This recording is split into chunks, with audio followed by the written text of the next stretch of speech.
똑똑 솔깃한 라디오.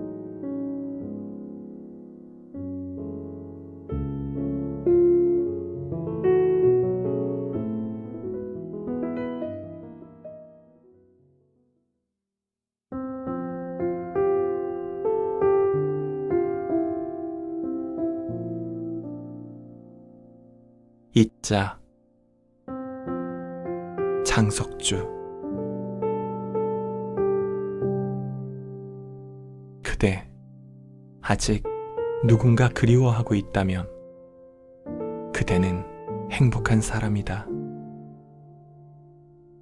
그대 아직 누군가 죽도록 미워하고 있다면 그대 인생이 꼭 헛되지만은 않았음을 위안으로 삼아야 한다. 그대 아직 누군가 잊지 못해 붙이지 못한 편지 위에 눈물 떨구고 있다면 그대 인생엔 여전히 희망이 있다. 이제 먼저 해야 할 일은 잊는 것이다.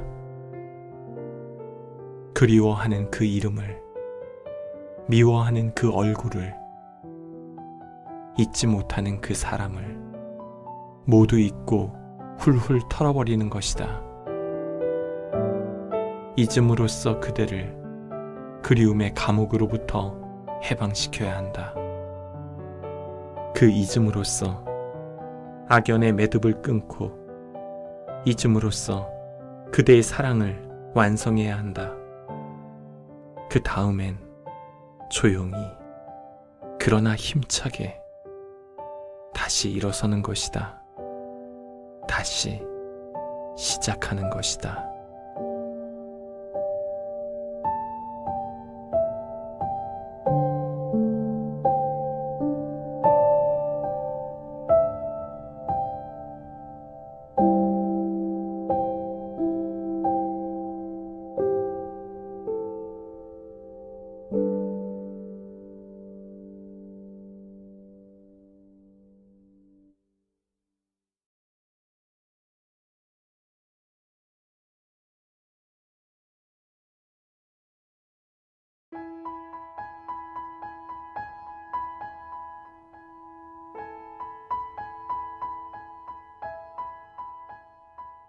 소설 들려주는 여자.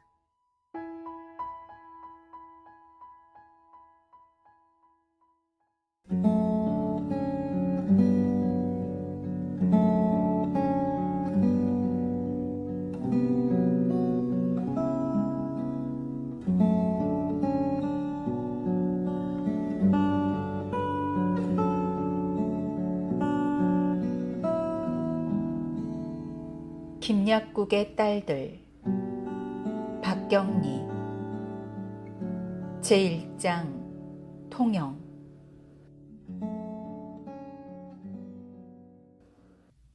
송씨의 심정.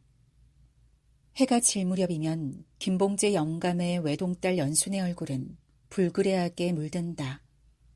맑은 눈에 눈물이 고이는 듯하였다. 신열이 나기 때문이다. 뽀얀 살결에 노랑머리의 이 아가씨는 19의 노처녀였다. 봉재 영감은 우리 집의 노랭이라 부르며 사랑하였다. 허약해서 그런 거다. 봉재 영감은 딸의 신열을 두고 그렇게 간단히 말한다. 그러나 마음속으론 다른 집 자식 같았으면 벌써 죽었을지도 모른다고 생각하였다. 그만큼 남몰래 좋다는 약은 다 써봤고 보도 많이 하였다. 100일 된 강아지, 염소, 돼지를 구하여 소주를 내어 먹이기도 하였고 심지어 눈구렁이도 여러 마리 잡아먹였다. 병은 낫지 않았다. 그러나 몸져 자리에 눕지는 않았다. 약효가 있었다면 그것은 현재를 유지하는 것뿐이다. 출가하면 나을는지. 신병 때문에 혼기를 놓친 연순을 강택진에게 보내기로 결정한 그날 밤, 봉재 영감은 혼자 되뇌었다. 입맛이 쓴 일이었다. 강택진의 행장은 결코 좋지 못하다. 얼굴만은 희멀쑥해서 양반의 종자를 느낄 수 있다. 이미 부모도 가산도 없는 표령의 신세가 되었지만 그래서 천한 계집들의 두호를 받아가며 나날을 보낸다. 허나 봉제 영감은 그것을 탓하는 것이 아니다. 인물만 쓸만하면 외딸의 사위 얼마든지 사람을 만들 수 있다. 젊은 날에 흔히 있는 사내들의 방탕이요. 더구나 강택진의 처지는 그런 처신에 빠질 수밖에 없다. 그러나 그 인물이 문제였다. 아무리 뜯어봐도 소인이요 무식꾼이다. 그를 배우기는 했어도 거기다가 잔재주가 있어 뵈니 탈이라는 것이다. 그러나 할 수 없다. 울며 겨자 먹기가 아닌가. 저를 두면 그래도 할 수 없지. 할 수 없어. 병으로 버린 자식 아예 내던져버리는 심정이다. 연순의 혼인날은 다가왔다. 무더기로 피던 황매가 차츰 하얗게 빛이 바래어져 갔다. 봄은 무르익고 날씨는 청명하였다. 널찍한 방에는 연순의 어머니인 송씨와 봉제 영감의 누이 동생 봉이가 마주 앉아 혼인 의상을 짓고 있었다. 봉이는 몸매가 가늘고 송씨는 몸집이 좋다. 흰 감댕기를 감은 쪽에 바늘을 꽂은 봉이는 화로에서 인두를 든다. 그는 재작년 가을에 과부가 되었다. 아들이 하나 있었다. 남편은 선비로서 유산을 남기지 않았다. 저고리 돌연을 인두로 누르면서 봉이는 형님, 인자 2달이 쭉 뻗겠소. 연순이만 출가시킴은. 그저 지나가는 말이다. 다리를 뽑고 잘란가 어쩔란가. 시원치 않은 대답이다. 봉이는 이미 다 된 저고리의 깃을 들어본다. 우리 연순이가 거울 같은 아인데 내 자식 자랑이 아니라. 한숨을 푹 쉰다. 자랄 때는 금지오겹 같은 내 딸을 어디다 여울까 희망도 컸고 욕심도 많았던 송씨였다. 우리 연순이 같은 아이가 그도 다 지팔자요. 명땜이나 해서 오래나 살면 좋겠소. 그러게 하다가 송씨는 천이로 늙힐 수 있나? 이러나 저러나 경사 아니요. 심란해하면 쓰겄소. 체념한 듯 덧붙인다. 누가 암낼까 지 복이 많으면 큰 자식을 두어서. 말을 맺지 못한다. 큰 자식을 두어 말년의 영화를 누릴 만큼 연순이 오래 살리라 믿어지지 않았던 것이다. 연순이는 커갈수록 봉룡이를 닮아가는구마요. 머리털이 노을인 것까지. 봉이는 화제를 슬쩍 돌린다. 풍문에 의하면 봉룡은 도둑의 손에 죽었다고도 하고 박시문중 사람들이 때려 죽였다고도 했다. 그 밖에도 객사에서 열병을 앓아 죽었다고 했다. 별의별 말이 떠올랐으나 누구 한 사람 봉룡을 보았다는 사람은 없었다. 애비 어미 없는 성수만 불쌍하지요. 성수의 말이 신우의 입에서 나오자 송씨는 완연히 불쾌한 빛을 띈다. 불쌍하다는 말은 그의 비위에 더욱 거슬렸다. 뭐가 불쌍할까? 옷이 없나 밥이 없나? 큰아버지가 1월같이 떠받드는데 얼음이라 녹을까 벌벌 떠는데. 감정을 나타낸다. 그래도 자식한테는 지 애비, 지 어미가 있어야 합니다. 봉이는 냉정하다. 은연중에 힐난이 있다. 그러자 마침 밖에서 송씨를 부르는 소리가 났다.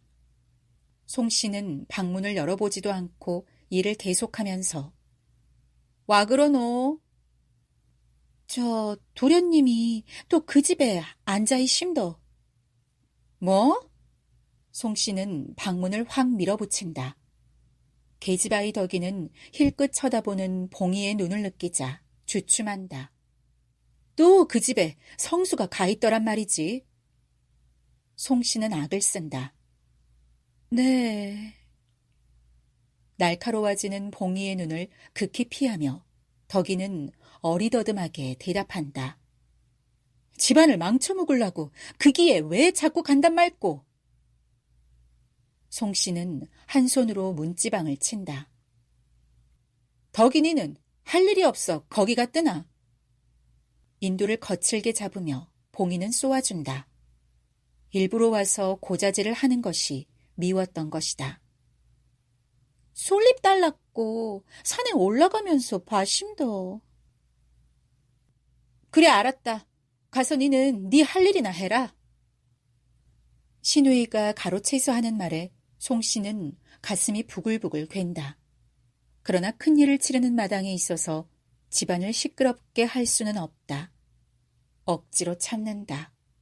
참는데도 말이 불쑥 나왔다. 비상묵은 자손은 지리지 않는다 해도 성수도 사람 구실 못할까봐 남이 가락해도 피할 낀데 왜 자꾸 그 집에 가는지. 아따, 형님도 별소리 다 하시오. 명이란 타고난 건데 어미가 비상 묻고 죽었다고 명대로 못 살겄소. 봉이는 볼멘 소리로 타박을 준다. 송 씨는 돌도 안 된 성수를 길러냈다. 그런데도 영 정이 들지 않았다. 자기가 낳은 자식이 아니라 그렇다면 그만이겠으나 송 씨에게는 복잡한 여러 가지 이유가 있었다. 송 씨는 성수를 무서워하고 있는 것이다. 숙정의 무참한 임종 씨의 얼굴을 잊을 수 없다. 그 어미를 그대로 뽑아놓은 듯한 성수에게서 늘 동서의 망령을 보는 듯 기분이 나쁜 것이다. 그 이상야릇한 무서움은 또한 이상한 그리고 잔인한 방법으로 발산된다. 성수를 괴롭혀주는 일이다. 괴롭혀주는 일이라면 도깨비집의 역사를 들려주면 된다. 되도록 무시무시하게 생모 숙정을 그려내는 것이다. 죽기 전부터 사람이 아닌 여우라도 둔갑을 해서 있었던 것처럼. 얼마나 계집이 영독함은 샘물목 듯한 어린 자식을 두고 지 목숨을 지 손으로 끊는단 말고 그래서 환생도 못하고 득천도 못하고 잡기가 돼서 그 집에 살지 하기도 했다. 그러나 이러한 방법은 성수와의 넓은 거리를 만드는 동시 성수를 이상한 요물로 만들었고 따라서 송 씨의 공포는 한층 더해갈 뿐이었다. 공포가 더해갈수록 그의 말은 잔인하게 강조되어 갔다. 이 밖에도 송 씨에겐 여러 가지 감정이 있다. 지난날 숙정의 미모에 대한 열등의식, 싸늘한 성격에서 자기를 손윗사람으로 대접해주지 않았던 일, 그리고 또 중대한 것은 영감이 성수에 대해 병적인 연민의 정을 갖고 있으며 김씨 문중의 유일한 후계자로서 절대시하고 있는 일이다. 딸 자식일 망정 내 자식을 젖혀놓고 조카 자식에게는 모든 것이 물려진다는 것은 견딜 수 없는 일이었다. 그러나 무엇보다도 성수에 대한 공포심이 지배적인 것만은 확실하다.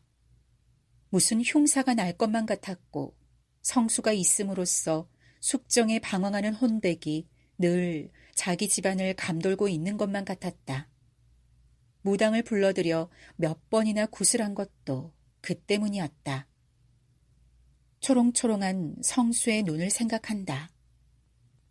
그 눈이 연순을 바라볼 때 송 씨는 몸을 떤다. 저놈이 우리 연순이를 잡아 묵을 끼다. 에크, 형님, 와 그걸 비시오. 아차, 내가 정신이 나갔구마. 섭이 여기 있는데 옷고름을 두 동강이로 냈으니. 봉이는 싹둑 잘려진 옷고름 두 동강을 맞춰본다. 속조골이이긴 하지만 기분이 좋을 리 없다. 워이, 저리 가라 가! 머슴이 꺽꺽 울어대는 거위를 쫓는 소리가 들려온다.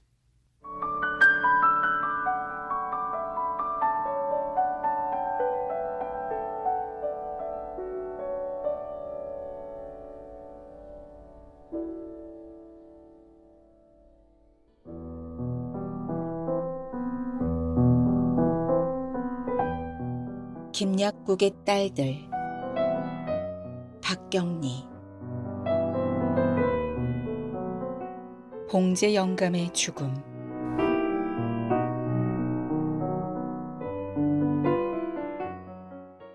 꼬불꼬불한 들판길을 나귀 2마리가 간다.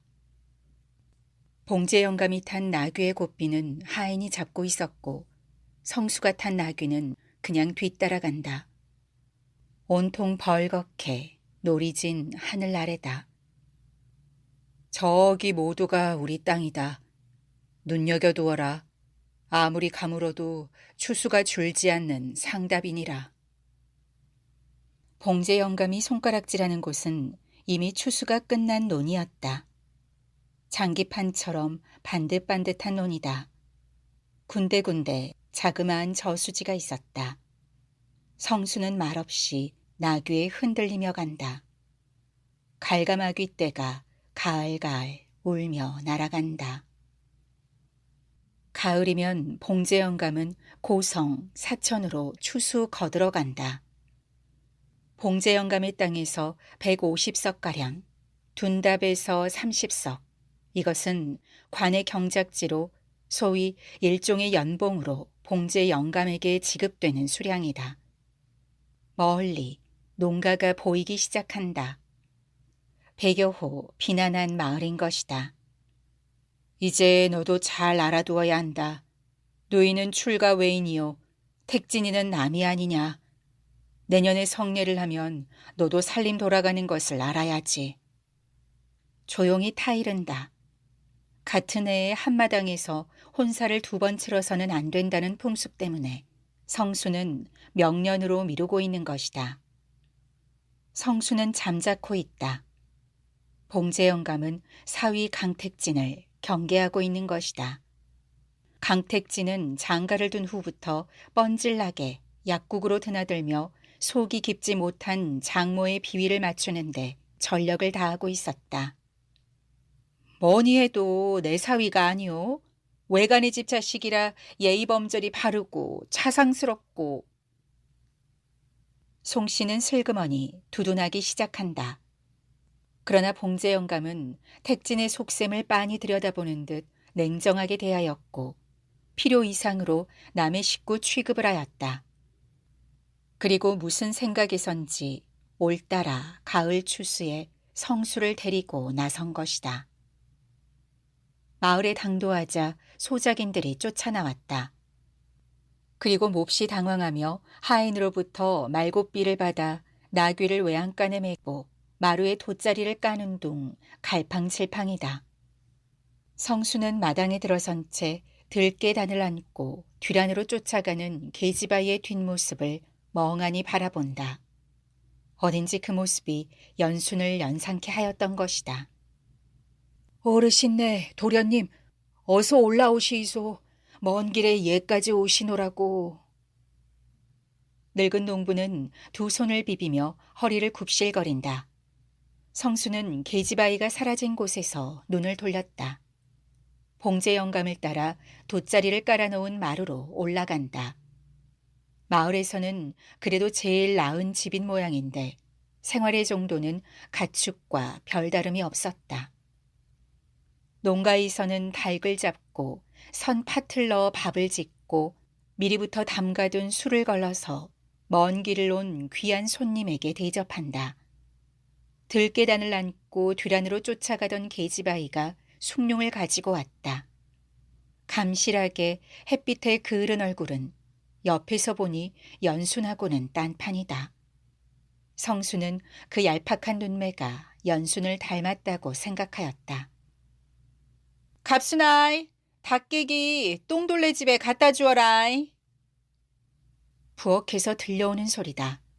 손님이 먹고 남은 것을 친지 집에 나누는 모양이다. 갑순, 연순이. 희미한 호롱불 쪽으로 성수는 얼굴을 돌린다. 밤이 한결 당겨진 것을 새삼스럽게 느낀다. 뜰 아래 풀섭에서 벌레들이 유난스럽게 울고 있었다. 잔이 없어서 어느새 늙은 농부가 마루에 올라와서 방안을 바라보며 굽실거린다. 올해는 어떤가? 보리 농사는 글러도 벼농사는 날씨가 좋아서. 봉제 영감은 담뱃대를 빨면서 넌지시 묻는다.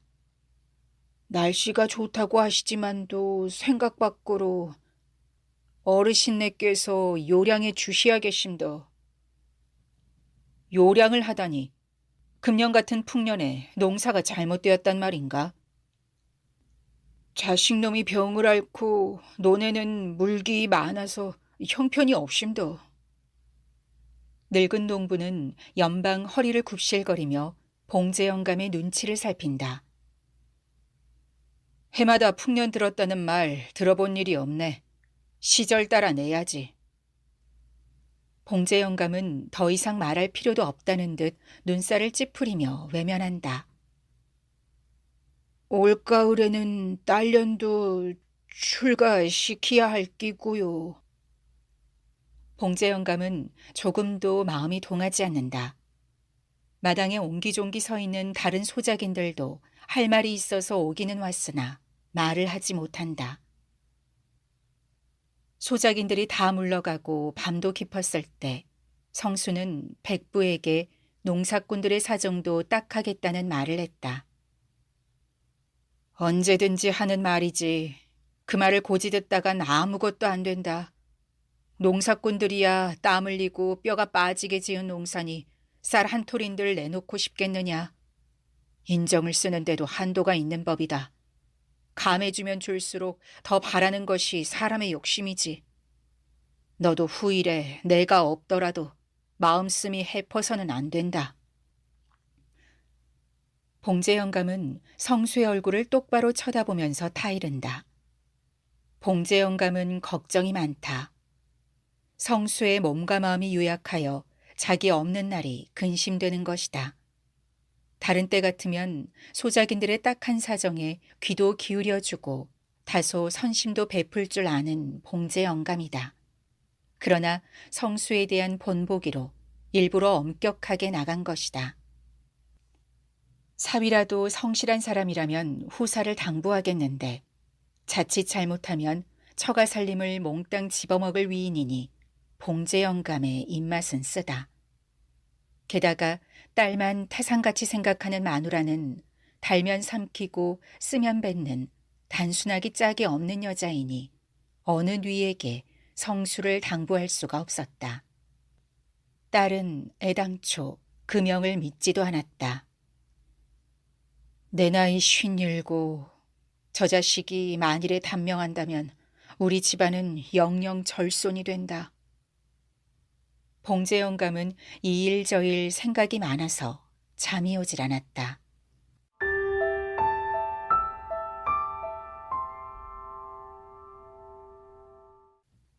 이듬해 봄, 봉제 영감은 포수들을 데리고 요내 욕지로 사슴 사냥을 나섰다.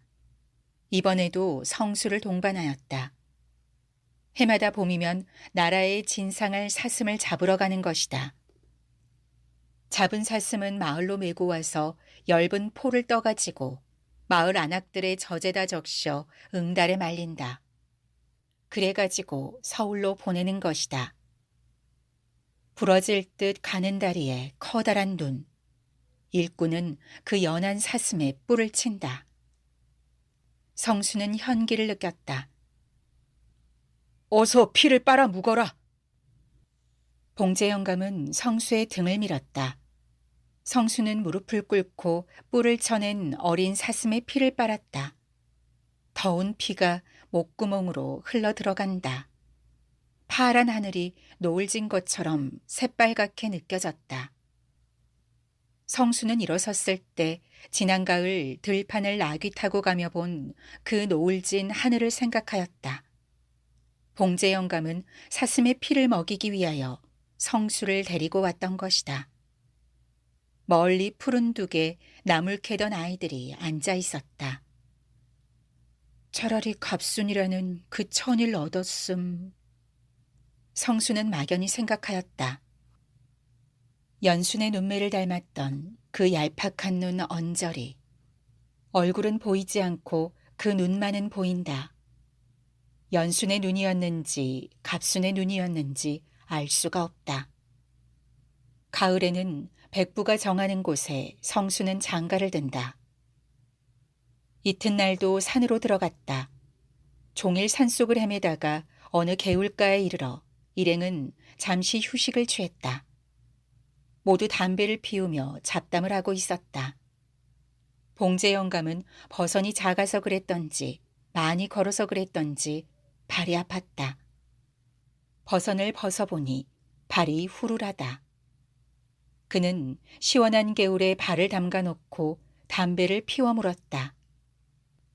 보소 영감, 그래 내 자식한테 노난 맞이게 없단 말이오.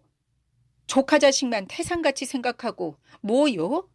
조상물 떠줄 아이라고요. 내사 물 안 얻어묵을라요. 내 자식은 쪽박 차고 댕기는데 구신인 내가 물 얻어묵어요. 와 쪽박을 차느냐고요? 우리만 눈 감아 보소. 병든 자식이 뉘한테 의지하고 산단 말이오. 아이고 불쌍한 내 자식. 마누라의 들볶는 목소리를 생각한다. 보나마나 사위의 조정이다.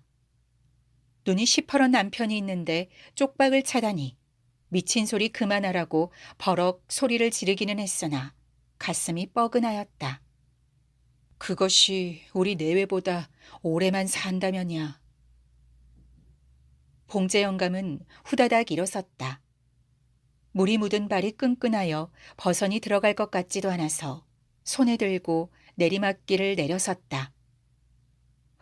독사다! 봉제 영감이 벼랑간 고함을 치며 한 팔로 성수를 막았다.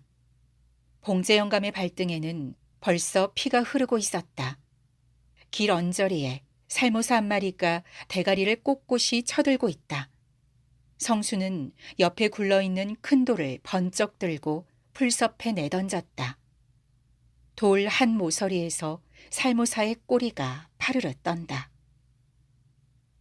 마을에 돌아온 봉제 영감은 급히 해독제를 쓰는 한편 물린 자리를 장도로 잘라 해치고 피를 빨아내었다. 벌써 독사가 있던가 배. 농가의 노파가 근심스럽게 기웃거린다. 집으로 돌아온 봉제 영감은 독사의 독이 아닌 파상풍으로 죽었다.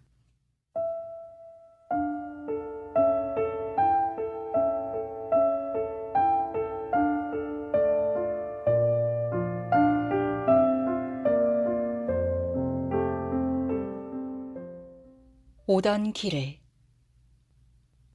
형님, 세상에 이런 법도 있습니까? 눈이 시퍼런 아들을 두고 사위를 입시시키다니 망고에 이런 법이 있습니까? 봉이는 주먹으로 마룻바닥을 친다. 봉제 영감이 죽은 뒤 성수 나이 어리다 하여 송씨는 사위를 성수 대신 관약국의 후계자로 관에 입시시켰던 것이다. 이 사람이 왜 이리 야단이요. 철부지 성수가 어찌 일을 감당할꼬. 나이 참은. 송씨는 되도록 봉이의 비위를 거슬리지 않으려고 어물거린다. 사내대장부 나이 18세인데 그 나이 어리단 말입니까? 그래, 100살이 되면 어른이 된단 말이요. 강간놈이 평생 해묵겠다는 신보가 뻔하오. 세상 없어도 그건 안 될기요. 안 되고 말고. 흥분한 봉이의 눈이 파래진다. 아따, 그라문 사위 자식은 자식이 아니란 말이가? 송씨는 드디어 오기를 낸다. 이게 뉘네 가문이요? 김씨네 가문이요? 강씨네 가문이요? 그 말부터 좀 물어봅세다. 마을 사람들이 수군거리며 모여들었다. 그중에는 이런 괘씸한 일이 있을까 보냐고 이를 덜덜 갈고 주먹을 불끈 쥔 지석원이도 섞여 있었다. 성수 뒤에는 말할 사람이 없을 줄 알고 장모 사위가 짜가지고 그래 김씨집을 몽땅 집어 묻겠단 말이지요. 자네가 먹고, 응?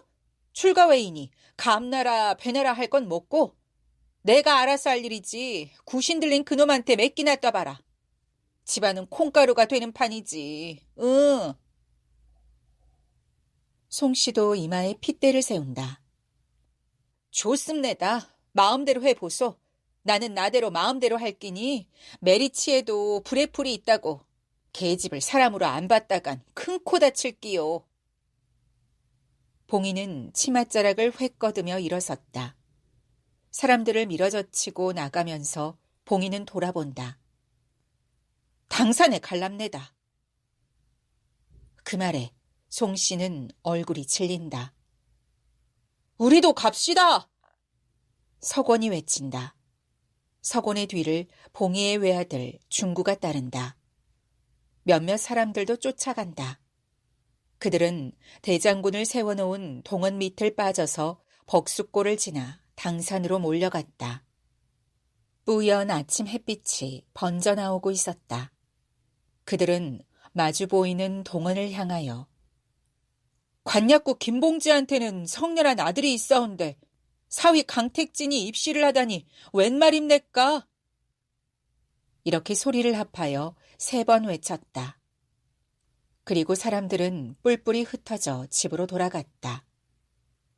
이튿날 사또는 사령을 시켜 진상을 알아보게 한 뒤 아들을 다시 입식해야 하라는 명이 내렸다. 성수는 성례전이라 급히 두군 상관을 하고 입시하였다. 성수가 관약국을 맡은 후에도 강택진은 찰거머리처럼 약국에 붙어서 떨어지지 않았다. 해마다 대구의 양령시장에 약재를 사러 가는데도 송씨는 성수를 보내지 않고 사위를 보내었다. 그리고 고방의 열쇠는 언제나 송씨의 커다란 주머니와 같이 치마 속에 매달고 다녔다. 그리하여 알게 모르게 봉제 영감의 살림은 강택진 손으로 흘러들어갔다. 정혼한 곳은 없었지만 가을에 치르려던 성수의 혼인도 봉제 영감의 죽음으로 3년상을 벗는 후일로 미뤄졌다. 이러한 신변의 커다란 변화 속에서도 성수는 만사에 관심이 없었다. 여전히 도깨비집에 가서 멍하니 앉아서 바다를 바라보는 일이 많았다.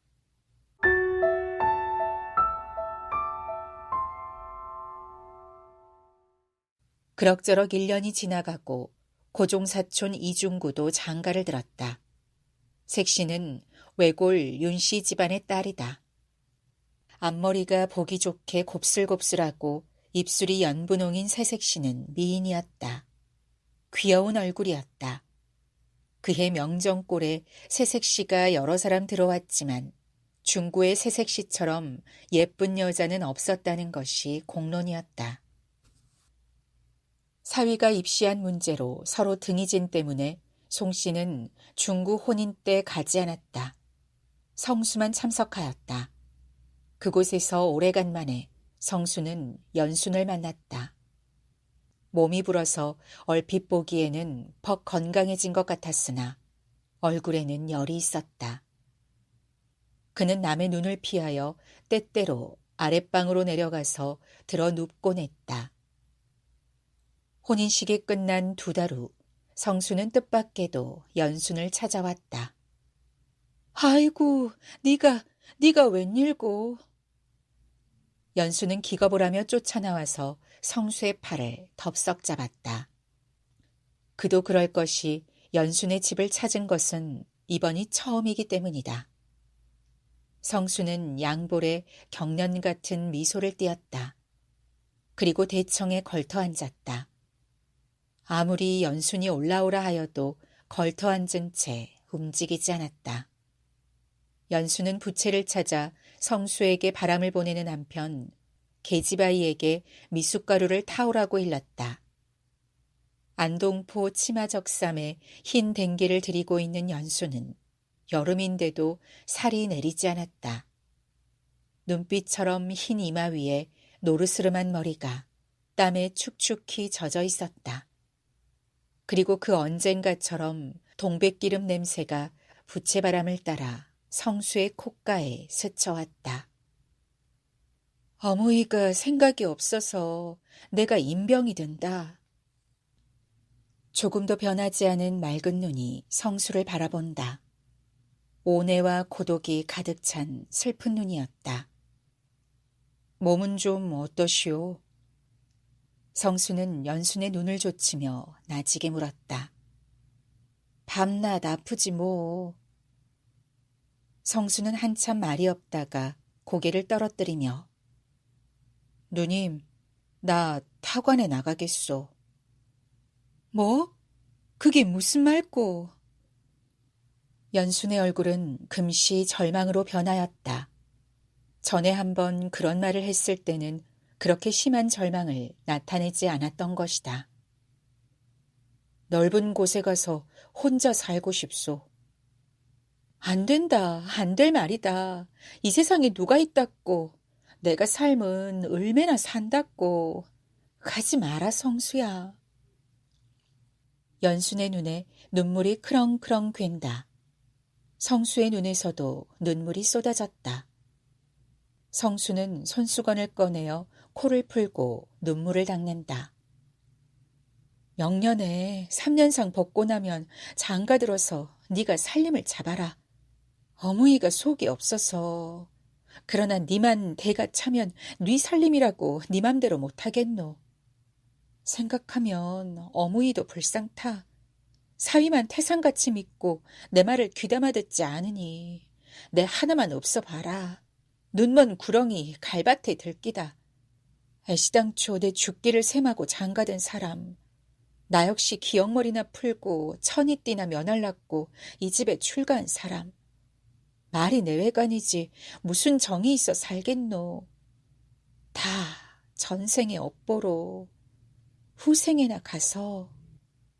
연수는 말을 맺지 못한다. 세정의 어두운 성수도 강택진이 옥화집에 드나들고 있으며 옥화에게 낳은 자식까지 있다는 것쯤은 알고 있었다. 연수는 신병 핑계를 하고 남편을 멀리하였다. 그리고 옥화에게 가기를 은근히 책동하였다.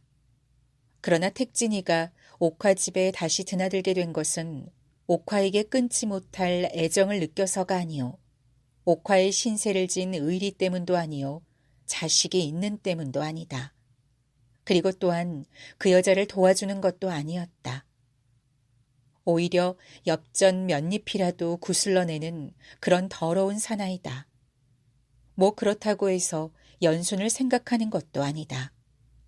그는 다만 돈에 애착을 느꼈을 뿐이다. 처가에서 돈푼이나 긁어내다 보니 어느새 돈맛을 잊을 수 없게 된 것이요.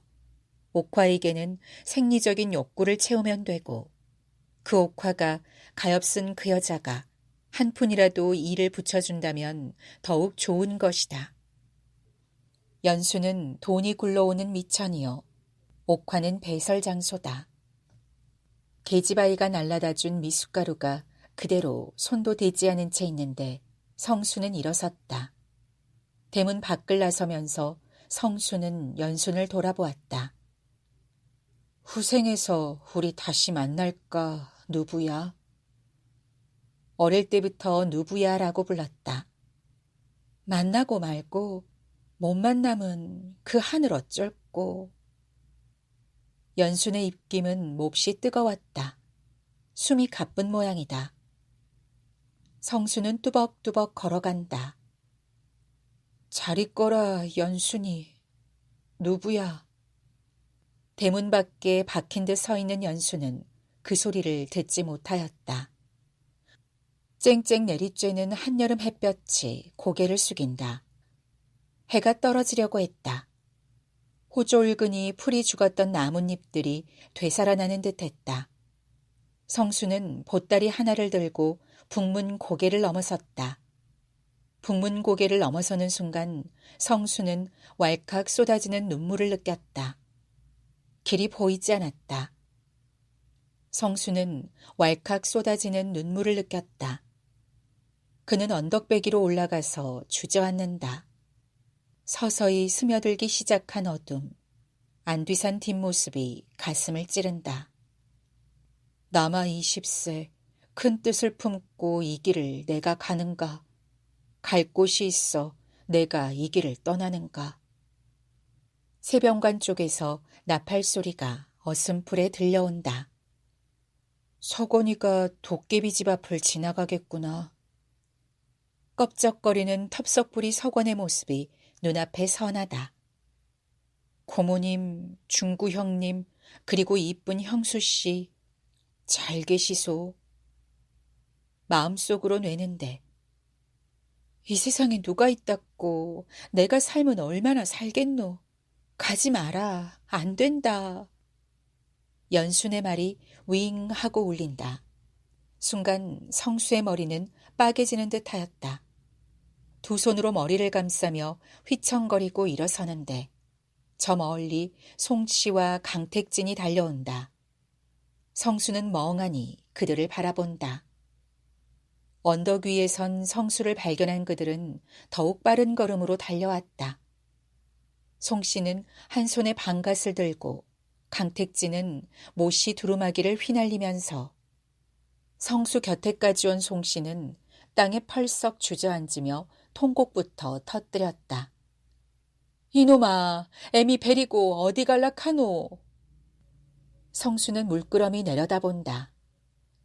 내가 이날까지 오랑캐를 키웠구나. 아이고, 분하고 원통하다. 땅을 친다. 어머니, 저를 데리러 오신 게 아니지요. 이걸 찾으러 오시지요. 자, 가지가이소. 성수는 보따리를 쑥 내밀었다. 강택진이 얼른 그것을 받는다. 보따리 속에는 장롱을 부수고 꺼내온 녹용과 금덩이가 몇 냥중 들어있었던 것이다. 병모님, 이제 가십시다. 기왕 떠날락 하는 사람 우리가 붙잡는다고 안 가 계십니까? 강택진은 대단히 만족스런 표정이다. 물건을 찾았으니 이제 볼 일은 다 보았다는 투다. 이놈아, 이 무상한 놈아, 네가 갈라거든 날 죽이고 가거라. 강보에 쌓인 것을 우찌하고 키웠다고 이런 악문을 한단 말이고. 아이고, 아이고. 송씨의 감정이 강택진과 같을 수는 없다. 좋으니 꾸준히 해도 길은 정이 있다. 그리고 성수가 나가면 김씨 집이 절손된다는 것도 중대한 일이다. 강택진은 물건을 찾으려고 쫓아왔지만 송씨는 사람을 찾으려고 쫓아온 것이다. 성수가 꼼짝도 하지 않고 서 있는 것을 본 송씨는 날 죽이고 가거라. 날 죽이고 가 이놈아. 죽이고 가거라. 날 죽이고 가 이놈아. 하고 허리띠를 끌러 목을 매는 신용을 한다. 아, 병모님, 와 이라십니까? 강택진이 당황한다. 위협을 하기 위한 가장이지만 성수나 강택진은 다 송씨가 그렇게 나올 줄은 몰랐다. 내가 살면 얼마나 살겠나. 어머니도 불쌍하지. 내만 없어 봐라. 눈먼 구렁이 갈밭에 들기다. 성수는 말없이 언덕을 내려왔다. 일확천금의 꿈이 깨진 듯 굳어진 강택진의 썩은 생선 같은 눈에 경멸의 일별을 던지며 성수는 오던 길을 터덕터덕 되돌아간다.